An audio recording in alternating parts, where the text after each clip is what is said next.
Hello friends, this is Tina Malik. Welcome to stairs to success. Friends, हमने pedagogy series start की हुई थी। इससे पहले मैंने 4 लेसन्स ले लिए हैं जिसमें हमने पेडागोजी के क्वेश्चंस डिस्कस किए हैं, प्रैक्टिस किए। मोस्ट इंपॉर्टेंट क्वेश्चंस थे, प्रीवियस ईयर में पूछे गए क्वेश्चंस थे। एंड आई होप कि आपको पेडागोजी सीरीज पसंद आ रही है। तो आज हम करेंगे पेडागोजी सीरीज 5th वन। इससे पहले 4 और करवा रखी, 4 करवा रखी है। अगर नहीं देखी है तो आप प्लेलिस्ट में जाके देख सकते हैं। चलो स्टार्ट करते हैं, देखते हैं फर्स्ट क्वेश्चन। फर्स्ट क्वेश्चन क्या कहता है? Despite giving stars for every work, a teacher finds that students are not motivated to learn.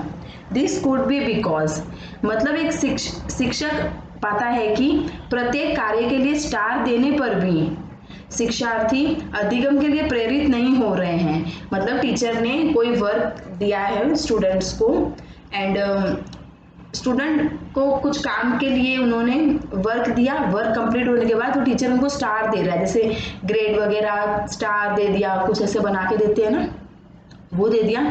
फिर भी बच्चा मोटिवेटेड नहीं हो रहा है लर्निंग के थ्रू, उनको कोई मोटिवेशन नहीं दिखा रहा है, मोटिवेटेड है ही नहीं। ये क्यों हो रहा है? The teacher is not giving different colour star, मतलब टीचर रंग बिरंगे स्टार नहीं दे रहे, डिफरेंट कलर्स के स्टार नहीं दे रहे हैं, इसलिए। ये तो कोई सेंस नहीं बनता इस स्टेटमेंट का। The teacher is not giving appropriate star, शिक्षक उपयुक्त स्टार नहीं दे रहा है। मतलब जो बच्चा चाहता है ना कि मुझे 5 स्टार मिले, 10 स्टार मिले, टीचर उसे कम दे रहा है। ये भी बात का कोई इंपॉर्टेंस नहीं है, कोई मायने नहीं रखती ऐसी बात। The students are incapable of learning, शिक्षार्थी अधिगम में असमर्थ है। ऐसा भी कुछ नहीं है। Rewards alone can not ensure interest and long term learning, this will be the correct answer. सिर्फ रिवॉर्ड से नहीं होगी, उनमें इंटरेस्ट नहीं आएगा, ठीक है। लंबी अवधि के अधिगम तथा लॉन्ग टर्म लर्निंग जो होती है वो तथा रुचि को केवल पुरस्कार सुनिश्चित नहीं कर सकते हैं। सिर्फ रिवॉर्ड से लर्निंग एंश्योर नहीं होती है, इंटरेस्ट एंश्योर नहीं होता है, लंबे समय तक अधिगम नहीं हो पाता है सिर्फ रिवॉर्ड से। तो यही करेक्ट आंसर है, option D. Is that clear? Next question देखते हैं। Individual attention is important in the teaching learning process because, मतलब इसमें क्या है? व्यक्तिगत रूप से ध्यान देना इम्पोर्टेंट है। क्यों इम्पोर्टेंट है? टीचिंग लर्निंग प्रोसेस में हर एक बच्चे पे इंडिविजुअल अटेंशन देना महत्वपूर्ण है। क्यों है वो बताना है हमें। Learning always learn better in groups, शिक्षार्थी हमेशा समूह में ही बेहतर सीखते हैं। सॉरी, शिक्षार्थी हमेशा ग्रुप में ही बेहतर सीखते हैं। क्या ये होगा इसका आंसर? या फिर सेकंड ऑप्शन है, teacher training programmes prescribed it, शिक्षक प्रशिक्षण कार्यक्रमों में ऐसा ही बताया गया है। ऐसा कुछ नहीं है। It offers better opportunity to teacher to discipline each learner, मतलब इसमें क्या होता है कि हर एक बच्चा, प्रत्येक बच्चा अनुशासन में रहेगा। आप डांट फटकार के, पनिशमेंट देके बच्चों को डिसिप्लिन में नहीं रख सकते एज अ टीचर। ओके, तो पनिशमेंट तो, कॉर्पोरल पनिशमेंट तो देना अलाउड ही नहीं है। तो पनिशमेंट का ऐसा नहीं, आप डांट फटकार के बच्चों को डरा धमका के आप डिसिप्लिन में नहीं बिठा सकते। लास्ट ऑप्शन ऐसे कह रहा है, children develop at different rates and learning differently, and यही करेक्ट आंसर है, ऑप्शन डी। बच्चे अलग अलग गति से बढ़ते हैं, है ना।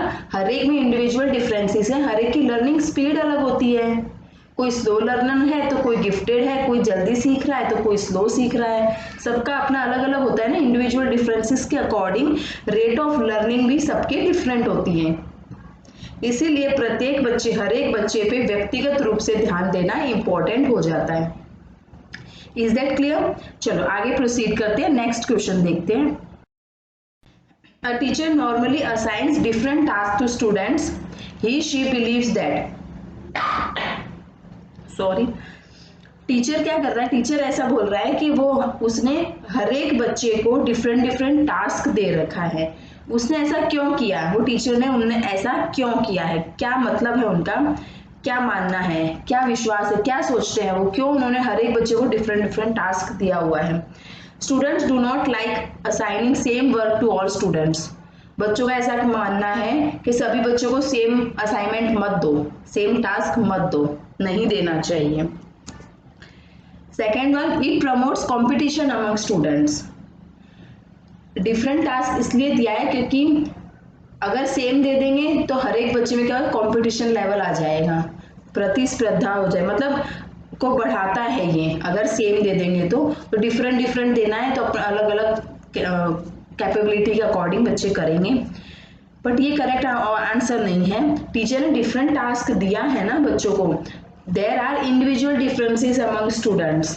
टीचर की ये थिंकिंग, टीचर ऐसा सोच रहा है कि हर एक बच्चे की सीखने की स्पीड, लर्निंग का रेट डिफरेंट है, डिफरेंट रेट्स ऑफ लर्निंग होती है, सीखने का स्पीड सबकी अलग होती है, तो सबको डिफरेंट डिफरेंट टास्क दो तो वो अपने हिसाब से अपनी कैपेबिलिटी के अकॉर्डिंग, अपनी एबिलिटी के अकॉर्डिंग काम कर सके, टास्क कर सके। क्यों? क्योंकि हर एक बच्चे में इंडिविजुअल डिफरेंसेस होता है। And this is the correct answer. Option D क्या बोल रहा है? The student will not be able to copy each others work. Teacher सबको डिफरेंट असाइनमेंट इसलिए दे रहा है, डिफरेंट टास्क इसलिए दे रहा है ताकि बच्चे एक दूसरे से नकल ना कर सके, कॉपी ना कर सके। ये तो कोई बात नहीं है। टीचर ने डिफरेंट असाइनमेंट इसलिए दिया, हर एक डिफरेंट टास्क बच्चों को इसलिए दिया ताकि हर एक बच्चे में इंडिविजुअल डिफरेंसेस हैं, सबका वे ऑफ लर्निंग डिफरेंट होता है, speed of rate of learning different होता है। तो उस अकॉर्डिंग वो पॉइंट ऑफ व्यू को ध्यान रखते हुए टीचर ऐसा कह रहा है कि हर एक बच्चे में इंडिविजुअल डिफरेंसेस है तो डिफरेंट डिफरेंट टास्क देने चाहिए। तो option C is correct answer. देखो कितना डिटेल में मैं डिस्कस करती हूँ हर एक क्वेश्चन को, हिंदी में भी इंग्लिश में भी, एक एक लाइन को इतना डिटेल में समझाती हूँ। तो मेरी मेहनत, मुझे मोटिवेट करो, मैं जितनी मेहनत कर रही हूँ ना, मुझे मोटिवेट करो आप। बस क्या करना है आपको? लाइक करना है एंड शेयर करना है अपने फ्रेंड्स के साथ, दोस्तों के साथ, बताओ सबको, मैक्सिमम शेयर करो। ओके, तो बाकी सबकी हेल्प हो जाए ना, जो भी टीचिंग एग्जाम के लिए प्रिपरेशन कर रहे हैं तो उन सबकी हेल्प हो जाएगी। ओके, चलो आगे बढ़ते हैं। Which one of the following ways is not a suitable way to help hyperactive children learn? Not पूछा है फ्रेंड्स। अगर आप स्टेटमेंट क्वेश्चन सही से पढ़ लोगे ना तो आंसर बहुत इजीली निकल जाएगा। ओके, बहुत इजीली आप कैच कर पाओगे। नॉट पूछा है, बस ये ध्यान में रखना है, आपको मार्क कर लेना है। ये not, except, least, can not, less, ये ऐसे ऐसे वर्ड्स होते हैं ना जो कहीं ना कहीं स्किप हो जाते हैं, क्वेश्चन पढ़ते टाइम स्किप हो जाते हैं, फिर आंसर गलत हो जाता है, एक नंबर कट हो जाता है ना। तो आपको बस क्वेश्चन ध्यान में रखना है, ध्यान से पढ़ना है। आपको ये ऐसे वर्ड्स कहीं भी दिखते हैं ना क्वेश्चन में, not, least, except, less, can not, तो उनको मार्क कर लो, सर्कल बना दो उन पे और फिर क्वेश्चन को पढ़ो, ऑप्शन को पढ़ो, है ना, कभी गलत नहीं होगा ऐसे। ऑप्शन देख लेते हैं। कैन नॉट पूछा है, breaking up a task into small manageable segments. ठीक है, ये ऐसे कह रहे हैं कि जो हाइपर एक्टिव चिल्ड्रन है ना, जो अति संवेदनशील बच्चों को सीखने में मदद के लिए इनमें से कौन सा उपयुक्त तरीका नहीं है। जो हाइपर एक्टिव बच्चे होते हैं ना उनको अटेंटिव बनाना, लंबे समय तक अटेंटिव रखना बहुत मुश्किल हो जाता है। तो उन बच्चों को क्या करना चाहिए? उनके लिए जो टास्क होता है ना उनको स्मॉल स्मॉल पार्ट्स में ब्रेकअप कर दो, काट के रख दो, स्मॉल स्मॉल पीसेस में ब्रेकिंग अप कर दो, मतलब टास्क को टुकड़ों में बांट दो और फिर उनको वर्क दो। एक टास्क कंप्लीट करेगा फिर दूसरा दे दो, ऐसे तो वो क्या है, लंबे समय तक टिक कर बैठ जाएंगे। तो ये ऑप्शन तो करेक्ट है। इन्होंने नॉट पूछा है। Offering alternative ways of learning, अधिगम के वैकल्पिक तरीकों की पेशकश। Different different styles of learning भी आप यूज कर सकते हो, डिफरेंट मेथड्स यूज कर सकते हो, टेक्निक्स यूज कर सकते हो ताकि उनमें कुछ क्यूरियोसिटी आए, इंटरेस्ट जागे कुछ सीखने का, तो वो टिक कर बैठ सकते हैं। ओके, तो सेकंड ऑप्शन भी करेक्ट है। इन्होंने नॉट पूछा है, बस ये ध्यान रखना है नॉट पूछा है। ओके, थर्ड वन है including physical activity that daily schedule, उनके दैनिक कार्यक्रम में शारीरिक गतिविधि का समावेश। फिजिकल एक्टिविटी करवाओ उनको, अगर फिजिकल एक्टिविटी कराओगे और को करिकुलर एक्टिविटीज में बिजी रहेंगे ना वो, तो वो ज्यादा टाइम तक अटेंटिव रह सकते हैं, बोर नहीं होंगे, वो डिफरेंट डिफरेंट एक्टिविटीज में शामिल कर सकते हैं। लास्ट ऑप्शन है reprimanding them often for being restless, बेचैन होने पर अक्सर उन्हें फटकार लगाना, और यही करेक्ट आंसर है क्योंकि जो गलत है वही उन्होंने पूछा है, नॉट पूछा है ना, तो नॉट में क्या आएगा, उनको जब वो बेचैन हो जाते हैं, जब वो ज्यादा परेशान हो जाते हैं, परेशान करने लग जाते हैं, तो उनको क्या करना है, डांट फटकार के बिठाना है। ये गलत होता है क्योंकि गलत ही पूछा है, तो आंसर सही क्या हुआ, option D. Is that clear? चलो आगे प्रोसीड करते हैं, next question. There are a few first generation school goers in a middle school class.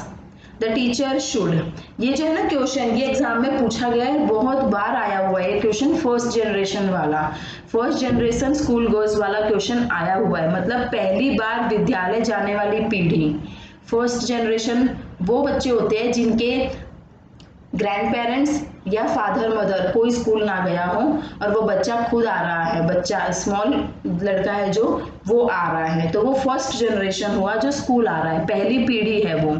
Okay, teacher को क्या करना चाहिए, call the parents and ask them to enrol their children for tuition if they wish their children to study at all.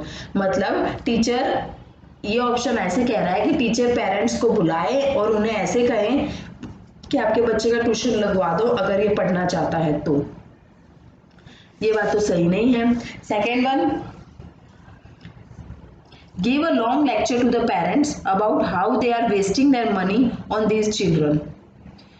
Parents को बुलाकर teacher एक लंबा सा lecture दे रहा है और ऐसे कह रहा है कि अपने पैसे क्यों खराब कर रहे हो आप ऐसे बच्चों को स्कूल भेजकर, आप खुद तो कभी स्कूल आए नहीं, बच्चों को क्यों भेज रहे हो। ये बात तो गलत हुई, ऐसे तो नहीं कर सकते। थर्ड ऑप्शन क्या कह रहा है, talk to the children to understand them and make the classroom environment conductive to their learning. मतलब बच्चों को समझने के लिए, बच्चों को अंडरस्टैंड करना है, ठीक है, उनसे बात करें तथा कक्षा को उनके अधिगम के लिए प्रेरक बनाए, मतलब क्लासरूम एनवायरनमेंट प्रॉपर बनाएं ताकि वो इजीली एडजस्ट हो जाए, उनकी लर्निंग प्रॉपर हो, टीचर बच्चों को समझे, बच्चे टीचर को समझें। ओके, तो ये ऑप्शन बिल्कुल करेक्ट है। लास्ट वन क्या कह रहा है, tell the children sensitively that they do not have the capability to study further and they should now help their parents at work.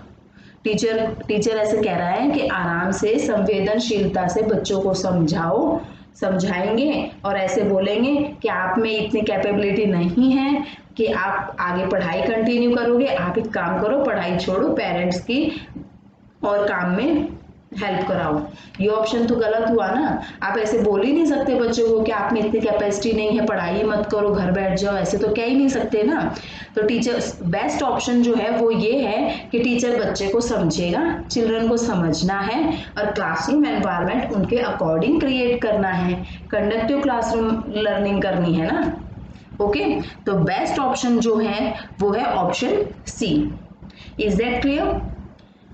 ये बहुत ही इंपॉर्टेंट क्वेश्चन है, ये पूछा गया क्वेश्चन है, एग्जाम में आया था, ये सीटेट में ही आया हुआ है ये क्वेश्चन। ओके, चलो नेक्स्ट क्वेश्चन देख। School while dealing with poverty stricken children must, मतलब गरीबी से पीड़ित बच्चों के साथ व्यवहार करते समय विद्यालय को क्या ध्यान में रखना है, देखना है। देखते हैं option, attach greater importance to curricular activities by segregating them for better attention. Segregate तो करना ही नहीं है ना, जहां ये वर्ड सेग्रीगेट आया ना वो ऑप्शन ही गलत हो जाएगा, ठीक है। सेग्रीगेट मीन्स अलग थलग करना, आप उनको डिवाइड नहीं कर सकते, बच्चों को अलग थलग नहीं करना है, उनको ऐसा नहीं कह सकते कि आप नहीं पढ़ सकते, आप अलग हो जाओ, ऐसा कुछ नहीं। गरीब बच्चे हैं तो क्या हुआ, ठीक है, स्कूल आ रहे हैं, आपको सभी को इक्वल इंपॉर्टेंस देनी है, तो आप उनको सेग्रीगेट बिल्कुल नहीं करोगे। सेकंड बोल रहा है expect them to possess high standards of behaviour, व्यवहार के उच्च मानकों पर अधिकार प्राप्त करने के लिए उनसे अपेक्षा करनी। High standard of behaviour expect कर रहा है टीचर उनसे, ऐसा तो नहीं होना चाहिए। क्यों? सही है ना, ऐसा तो कभी नहीं होना चाहिए, टीचर ऐसे क्यों कर रहा है। थर्ड ऑप्शन है have a zero tolerance of excuses for not attending school regularly, नियमित रूप से विद्यालय में न आने के कारण को बिल्कुल भी सहन नहीं करना चाहिए, ऐसा तो नहीं होना चाहिए। लास्ट ऑप्शन जो है वो क्या कह रहा है, provide students appropriate training to develop skills to strengthen their self esteem. Okay and this is the right answer, option D बिल्कुल करेक्ट है। मतलब क्या कह रहे हैं कि शिक्षार्थी को उपयुक्त प्रशिक्षण उपलब्ध कराना ताकि वह अपने आत्मसम्मान को दृढ़ करने की कुशलता विकसित कर सके, उनमें सेल्फ एस्टीम आएगा ना, सेल्फ एस्टीम उनका स्ट्रॉन्ग बनेगा, स्ट्रेंथन होगा, तो उनमें प्रॉपर एप्रोप्रिएट जो ट्रेनिंग है वो ट्रेनिंग देकर उनमें स्किल्स डेवलप करनी है। Is that clear? चलो आगे देखते हैं। An inclusive classroom is that, क्या है इंक्लूसिव क्लासरूम?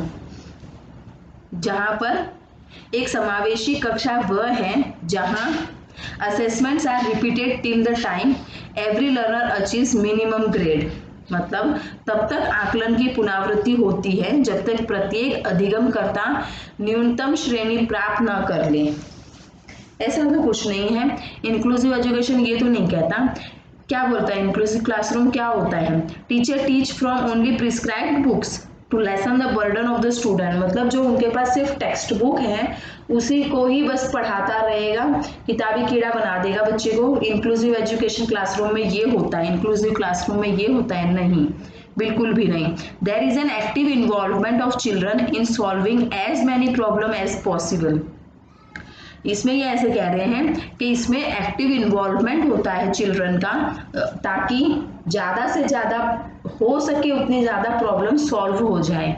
लेकिन इससे भी बेस्ट ऑप्शन जो है ना वो आंसर डी है। क्या? ऑप्शन डी है। क्या? टीचर क्रिएट्स डाइवर्स, मतलब डाइवर्सिटी क्रिएट कर रहा है क्लास में, and meaningful learning experiences for every learner. Meaningful learning हो रही है ना, ठीक है। अध्यापक प्रत्येक अधिगमकर्ता के लिए वैविध्यपूर्ण व सार्थक अधिगमनात्मक अनुभवों हेतु परिवेश का निर्माण करते हैं। मीन्स जो भी लर्निंग एक्सपीरियंसेस है वो मीनिंगफुल है, अर्थपूर्ण है, कुछ मीनिंग निकल के आ रहा है, डाइवर्सिटी क्रिएट हो रही है क्लास में। टीचर कर रहा है डाइवर्सिटी, मतलब डिफरेंट डिफरेंट टाइप्स के बच्चे हैं, डिफरेंट कल्चर है, कास्ट है, रिलीजियन है, सब कुछ डिफरेंट है उनका, उन सभी को साथ में बिठा रहा है और उनकी जो लर्निंग है वो मीनिंगफुल लर्निंग है। तो ऑप्शन सी से बेहतर और जो बेस्ट है वो ऑप्शन डी है। ओके, सिर्फ प्रॉब्लम सॉल्व करवा देना, बच्चे को एक्टिव रख के सिर्फ प्रॉब्लम सॉल्व करवाना ही इंक्लूसिव क्लासरूम नहीं है, ठीक है। इंक्लूसिव क्लासरूम में सभी बच्चों को, जो भी डिफरेंट डिफरेंट बच्चे बैठे हैं, स्टूडेंट्स बैठे हैं, उन सभी को साथ बिठाना है, मीनिंगफुल लर्निंग करनी है। Is that clear? Next question देखते हैं। Children should dash questions in the class. क्या होगा? बच्चों को कक्षा में प्रश्न क्या? बी एनकरेज टू आस्क, पूछने के लिए प्रेरित कराना चाहिए, ये तो सही बात लग रही है। Second, be discourage to ask, मतलब उनको डिस्करेज करना है कि पूछो ही मत क्वेश्चन, ऐसा तो नहीं होना चाहिए। Not be allowed to ask, अनुमति ही नहीं है, अलाउड ही नहीं है क्वेश्चन पूछना। या last, be stopped from asking, जब पूछने के लिए खड़ा हुआ तो उसको रोक दो, ऐसा नहीं है। क्या करना है? बी एनकरेज टू आस्क, उनकी जो भी क्वेरीज है, जो कुछ भी है, बच्चा खड़ा होके पूछ सकता है टीचर से, है ना। क्लासरूम का एनवायरनमेंट ऐसा होना चाहिए जहां बच्चे प्रॉपर इंटरेक्शन कर सकें, ओपन माइंडेड रहें, जो भी उनको क्वेरीज है, कुछ भी पूछना चाहते हैं पूछ सकते हैं। एनकरेज करना चाहिए, टीचर का यही रोल होता है कि वो फैसिलिटेटर का रोल प्ले करें।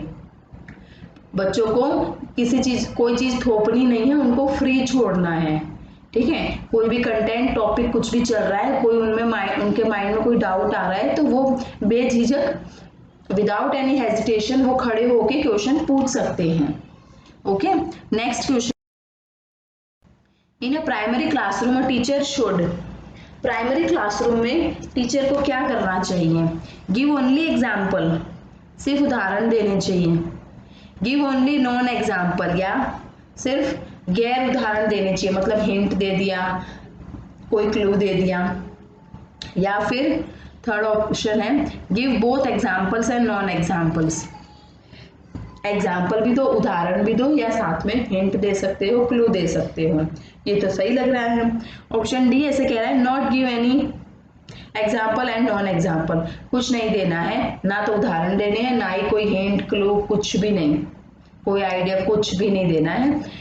तो बेस्ट आंसर, बेस्ट ऑप्शन जो है वो प्राइमरी क्लासरूम में टीचर को क्या करना चाहिए, कुछ भी समझा रहे हैं ना तो उदाहरण दे के समझाओ, साथ में नॉन एग्जाम्पल्स भी दो, जैसे कोई हिंट दे दिया, क्लू दे दिया, कोई छोटा सा आइडिया दे दिया, उस आंसर तक पहुंचाने के लिए थोड़ा हिंट दे दिया। ओके, तो example and non example, option C correct. Next question, what should a teacher tell her students to encourage them to do task with intrinsic motivation? intrinsic motivation है, देखो ध्यान से समझना, इंट्रिंसिक है, इंटरनल मोटिवेट होना चाहिए बच्चा। टीचर क्या बोलेगी, complete the task fast and get a toffee, मतलब ये तो वही बात हो गई, ये तो एक्सटर्नल हो गया ना कि जल्दी से टास्क फिनिश कर दो बाद में टॉफी मिलेगी, ये तो एक्सटर्नल हो गया। Second one, try to do is you will learn, मतलब इसे करने की कोशिश करो तुम सीख जाओगे, ये थोड़ा सही लग रहा है। Third one, come on finish it before she does, ये तो कंपैरिजन हो गया, कंपटीशन आ गया कि उससे वो करे उससे पहले तुम कर लो, जल्दी से फिनिश कर दो, तो ये भी एक्सटर्नल हो गया। And last one, why can't you be like him, see he has done it perfectly, ये भी अगेन कंपैरिजन हो गया कि तुम इसकी तरह क्यों नहीं बन पा रहे, देखो इसने कितना अच्छे से किया, ये भी एक्सटर्नल मोटिवेशन है। तो बेस्ट जो इंट्रिंसिक मोटिवेशन की बात जहाँ पूछी गई है यहाँ पर, वो ऑप्शन बी कह रहा है, try to do is you will learn, मतलब कि इसे करने की कोशिश करो तो सीख जाओगे। बेस्ट ऑप्शन यही है। देखो फ्रेंड्स, ऐसे ऐसे क्वेश्चंस है ना पूछ लिए जाते हैं, क्योंकि ये स्टेटमेंट को समझना ही बहुत मुश्किल हो जाता है। जहां स्टेटमेंट समझ में आ गया ना, आंसर इजीली निकल जाता है, आंसर आप इजीली पता लगा सकते हो। ओके, एंड जितने ज्यादा से ज्यादा आप क्वेश्चंस प्रैक्टिस करोगे ना, उतना ही आपको सीखने को मिलेगा, जहां आपको ये पता लगेगा, आप खुद को एसेस कर पाओगे कि आपका कौन सा टॉपिक वीक है, कौन सा आपको आता है, कौन से में आपको टाइम वेस्ट नहीं करना है, और कौन सा आपको सीखने की ज्यादा जरूरत है, आप खुद को एसेस कर पाओगे। नेक्स्ट क्वेश्चन देख लेते हैं। The children in a class can be considered to be motivated if, कक्षा में बच्चों को प्रेरित समझा जा सकता है यदि, मतलब क्लास में बच्चा मोटिवेटेड है, चिल्ड्रन मोटिवेटेड है, कैसे पता लगेगा? दे maintain discipline in class, discipline तो टीचर डरा धमका के ऐसे बोल देगा, पनिशमेंट दे दूंगा, साइलेंस होना चाहिए, आवाज नहीं आनी चाहिए, आवाज आई तो पनिशमेंट मिल जाएगी, वो तो बच्चा डिसिप्लिन में बैठ जाएगा, इसमें मोटिवेशन तो कहीं आया ही नहीं। Second one, all are regular in attendance, मतलब सभी को रेगुलर रहना है, अटेंटिव रहना है, 100% अटेंडेंस होनी चाहिए। तो यहाँ पे तो कोई बच्चा मोटिवेटेड लग नहीं रहा है, ऐसे इस स्टेटमेंट के अकॉर्डिंग तो नहीं लगता कि कोई भी स्टूडेंट मोटिवेटेड होगा। सी ऑप्शन कह रहा है, they ask question seeking clarification from the teacher, वो बच्चा मोटिवेटेड होगा जिसके माइंड में कुछ क्वेरी आएगी, कुछ सीखने चाहता है, वो कुछ क्यूरियोसिटी है, उसमें एक्साइटमेंट है कि मुझे ये टॉपिक में इंटरेस्ट है, मुझे ये सीखना है, उसके माइंड में डाउट आएंगे तो वो खड़ा होकर टीचर से पूछेगा, क्लैरिफाई कराएगा, ठीक है, एक्सप्लेनेशन मांगेगा टीचर से, टीचर उसका डाउट क्वेरीज को सॉल्व करेंगे, वही बच्चा मोटिवेटेड माना जाएगा। ऑप्शन डी कह रहा है, they come to school neatly dressed in uniform, dress up होके आना है, अच्छे से यूनिफॉर्म डाल के आनी है, तो वही बच्चा मोटिवेटेड कहलाएगा। ऑप्शन डी ऐसे कह रहा है, नहीं, जो बेस्ट ऑप्शन जो है वो ये है ऑप्शन सी, इसमें ये कहना चाह रहा है कि बच्चा खड़ा होके स्पष्टीकरण प्राप्त करने के लिए प्रश्न पूछते हैं क्लास में खड़े होके, और वही बच्चा मोटिवेटेड कहलाएगा। आई होप कि आपको आज के क्वेश्चंस पसंद आए होंगे। बेस्ट क्वेश्चंस लेकर आई थी मैं, प्रीवियस ईयर में पूछे गए क्वेश्चंस लेके आई थी, एंड आई होप कि आपको सारे क्वेश्चन समझ में आ गए होंगे। फिर भी कोई डाउट रह जाता है, कुछ पूछना चाहते हो आप, तो आप कमेंट बॉक्स में मुझसे पूछ सकते हैं। ओके, तो यही थे आज के क्वेश्चंस एंड आई होप कि आपको आज का सेशन पसंद आया होगा। अगर पसंद आया है तो लाइक कीजिए, फ्रेंड्स के साथ शेयर कीजिए, ताकि उन सभी की हेल्प हो जाए जो भी टीचिंग एग्जाम्स की प्रिपरेशन कर रहे हैं। फर्स्ट टाइम इस चैनल पे आए हैं तो सब्सक्राइब कर लीजिए, बेल आइकन प्रेस कर लीजिए, ताकि आने वाले वीडियोस का नोटिफिकेशन आपके पास टाइम से पहुंचता रहे। Thanks for watching. मिलते हैं नेक्स्ट सेशन में। Take care, bye.